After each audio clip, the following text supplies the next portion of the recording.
Am I the a-hole for refusing to do anything around the house because my wife insisted on staying home with our child?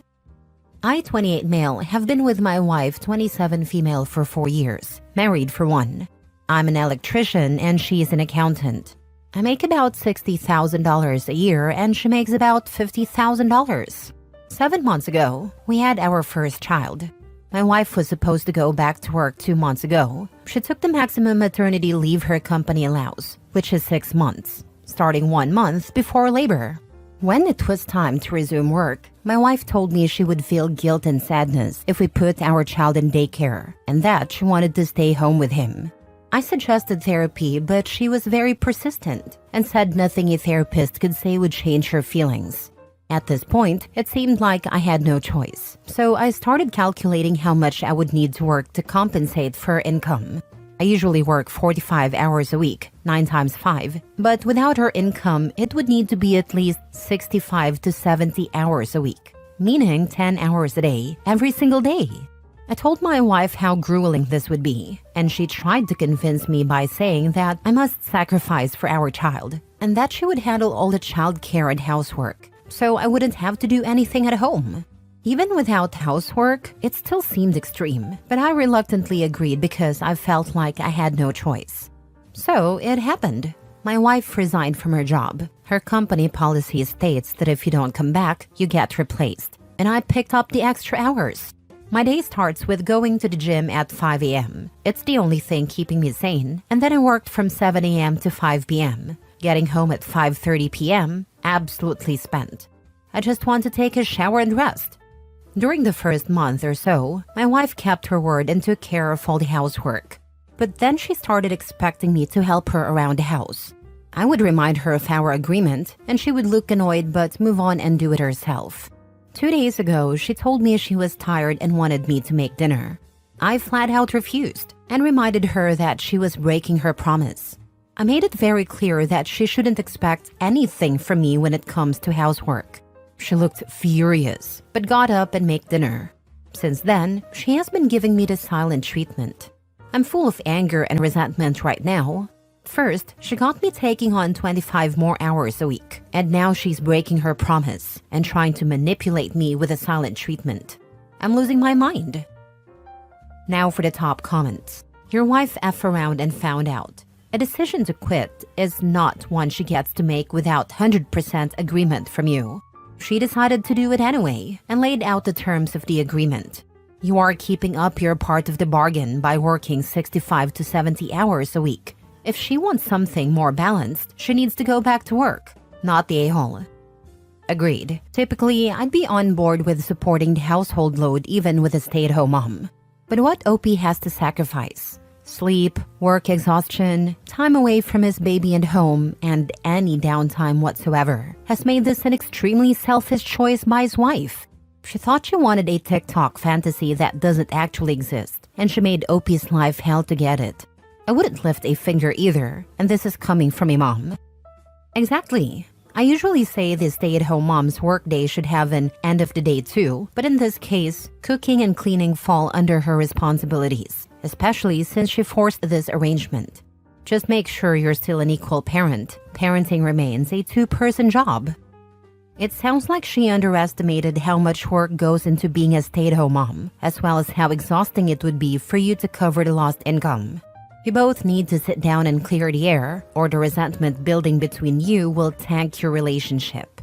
I'd suggest you look into work-from-home opportunities or part-time work to help financially, so that you can cut back some hours and help at home, not the a-hole. You need to talk to your wife. You're both building up resentment, and it will destroy your marriage at this rate. You two need to revisit the deal. If she can't handle the current arrangement, then you need to discuss her going back to work.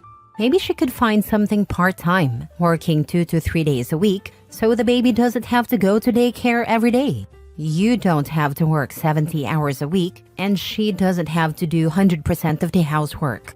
So not the a-hole for sticking to the original agreement. But if you don't sit down and have the hard conversation, you will be the a-hole for that.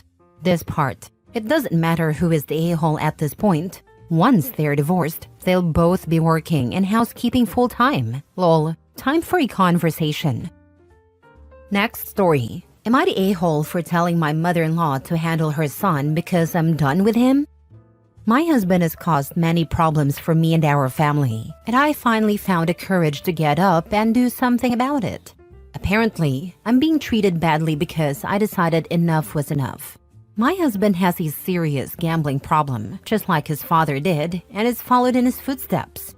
It has been ruining our finances. Many nights he would come home late. After his father passed away, I realized his gambling was getting worse.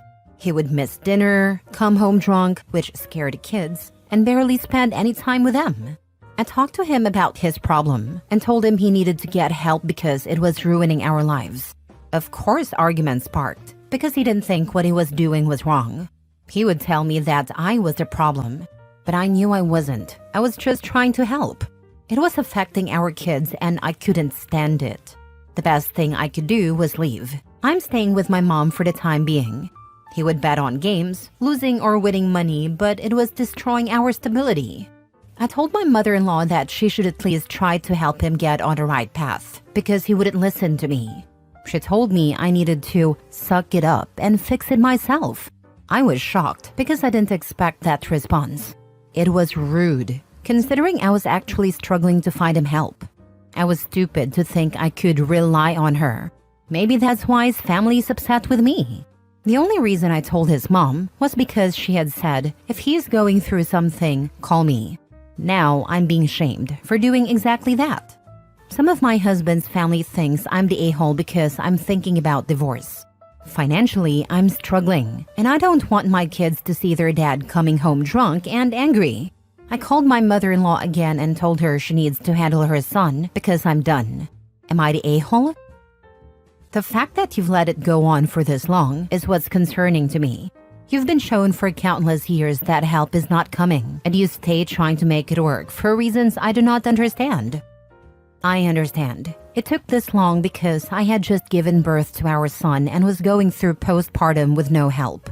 It hasn't been years. It started in November. I've realized what's happening, and now I'm getting out while I have the strength. I don't usually advocate for divorce, but if your husband has no interest in helping himself, removing yourself and your kids from the situation is your best bet. Exactly. He is actively harming the well-being of your family and has no intention of stopping. Your mother-in-law allowed her husband's behavior to influence her son to the point of following in his father's footsteps. Save your kids, what's left of your finances, and yourself, and get the heck away from him. Contact a good divorce attorney ASAP. At some point, it's not about fixing him anymore. It's about protecting your kids from that environment. Sometimes leaving is the healthiest choice for everyone. Next story. Am I the a-hole for not being home when my grandparents showed up to take me to my half-brother's baby shower? I, 17 male, have a pretty messed up blended family. My dad and mom were both married before and lost their spouses before they met each other. My dad had 2 sons with his first wife. My mom had 3 kids, a daughter and 2 sons with her first husband. I'm not sure of all the timeline stuff, but they were 9 and under when my parents got married. My parents went to marriage and family counseling to help everyone blend, but they didn't. Dad's kids are dad's kids, and don't want to be mom's kids or stepkids or siblings to mom's kids. And mom's kids feel the same way. They're mom's kids and don't want to be dad's kids or siblings to dad's kids. My parents had been married for 4 years when they had me. CPS had to investigate when I was a baby because when one or some of my half-siblings were supposed to be babysitting, they left me alone. And a neighbor came to check because I was crying loudly. I think I was 7 months old or something. I wasn't removed, but my parents had to attend classes, and my half-siblings were punished and put into therapy again. I don't remember having a relationship with my half-siblings. I remember some of them living here and ignoring me when they did. And I remember the fights they had with mom and dad. Dad's kids used to call me stain when they fought with him. Mom's kids used to call me the R-word mistake and fights with her. That's really all I remember. They don't talk to us anymore. My mom had some contact with her kids for a while after they moved out, but that stopped too. I didn't think Dad had any contact once they were gone. My extended family on both sides still has contact with them. Some of my half-siblings are married and even have kids. Extended family members were invited to those events, but we weren't. My parents have been talking to my grandparents lately about finding ways to get me involved in my half-siblings' lives, or at least to make sure I'm known by their families. One of my mom's sons is expecting a baby with his wife, and a baby shower was last weekend. My parents and maternal grandparents decided I'd join my grandparents for the baby shower, so I could interact with mom's kids and their kids there. I didn't want to go, and I wasn't invited. But my parents and grandparents said I was going. Dad's parents said they'd bring me to the next party they were invited to, and we'd work things out that way. So, I was supposed to let the baby shower be the start of reintroducing me. Instead of letting this blow up in my face, because I'm pretty sure my half-siblings' anger would be mostly directed at me and not my grandparents, I left the house early Saturday morning and didn't come back until late. So, I wasn't home when my grandparents came to take me to the baby shower. When I got home, it was a total crap show. My parents were angry, and my grandparents called the house that night and told me I had wasted a chance to reconcile with my siblings. They said everyone was there, from mom's kids to the grandkids she's never even met. My parents took my stuff for a few days as punishment, and I've gotten a lot of comments like, "You shouldn't have left like that." They told me I wouldn't do it next time and that I acted like a kid instead of a young adult. They don't care about my side of things, and every time I try to explain, they just tell me they make the decisions, not me. Am I the a-hole? Now for the top comments. Not the a-hole. Sounds like you dodged more than just a baby shower. You dodged a family drama fest. Seriously though, it's pretty rough to be pushed into a situation where you're clearly uncomfortable, especially when it's with people who haven't exactly been your cheer squad in the past. It's one thing for your family to want you to reconnect, but reconciliation should be on terms that don't leave you feeling like the odd one out at a party you never wanted to attend. Maybe next time they'll consider sending an invite instead of a search party. Yep, nothing can bring that stuff out better than uninvited and unwanted guests at a party. Not the a-hole dude. This sounds like a super complicated family dynamic, and forcing a meetup at a big event like a baby shower could have been really awkward for everyone involved, especially you. It's okay to want to meet on your own terms or to avoid a potentially uncomfortable or painful situation. If your family really wants you to build relationship with your half-siblings, it should start with smaller, less intense settings, not a full-blown party where you're just thrown into the deep end. Also, props to you for setting boundaries. It's tough, especially with family, but it's crucial. It would also help if my half-siblings were on board and not being blindsided. Last story. Am I the a-hole I called my sister's lies out to her CPS agent? For some backstory, I, 32 female, have a sister, 18 female, who has an almost 2-year-old son. She got pregnant 2 months after I did. She dropped out of high school years before she got pregnant. Her baby daddy is an abusive drug addict who's going to prison soon for DV against her.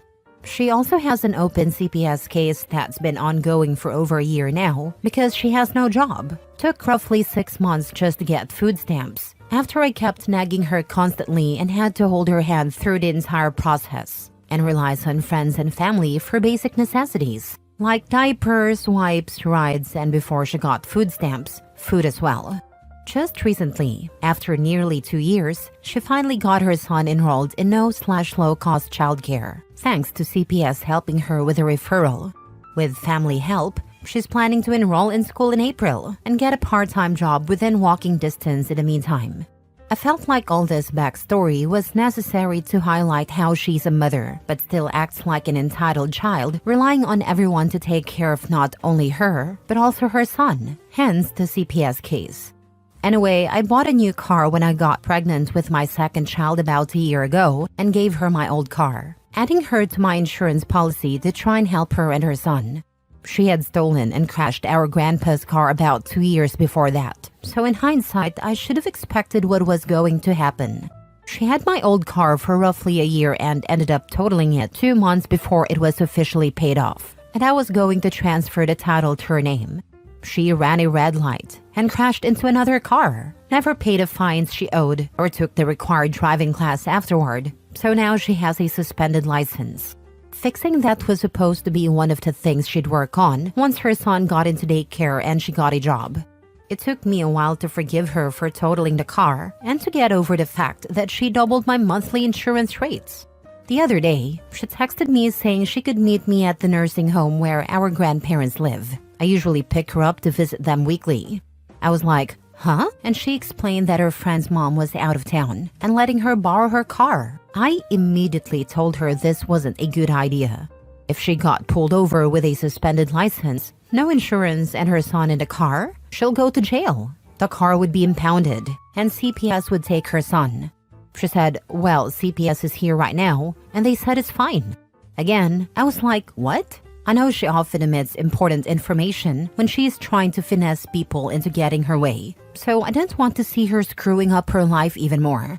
I drove to her house and talked to the CPS agent outside, telling her what my sister had said. The CPS agent confirmed that my sister had misled her about the situation with the car and clarified that she had only said it was her friend's mom's car.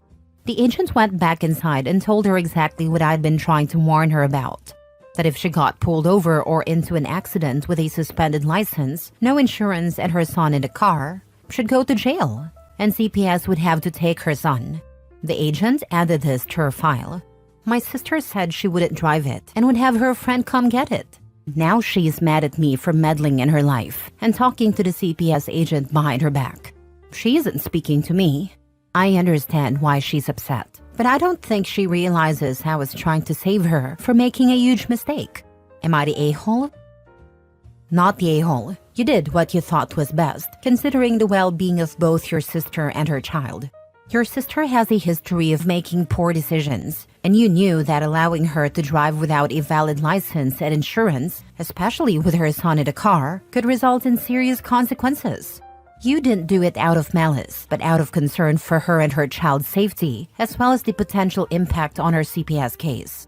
It's understandable that she's upset, but she doesn't seem to recognize the gravity of the situation or the risks involved. While it may have been uncomfortable for her to have you intervene, your priority was looking out for her and her son. She may be angry now, but your actions were ultimately protective, and you acted with good intentions. Thank you. I know in her eyes I just peed in her Cheerios and prevented her from having an easy temporary solution for not having a vehicle. Not to mention the mom probably doesn't know her car is being driven, so if anything happens, she could end up with an unauthorized use of a motor vehicle charge. Not the a-hole.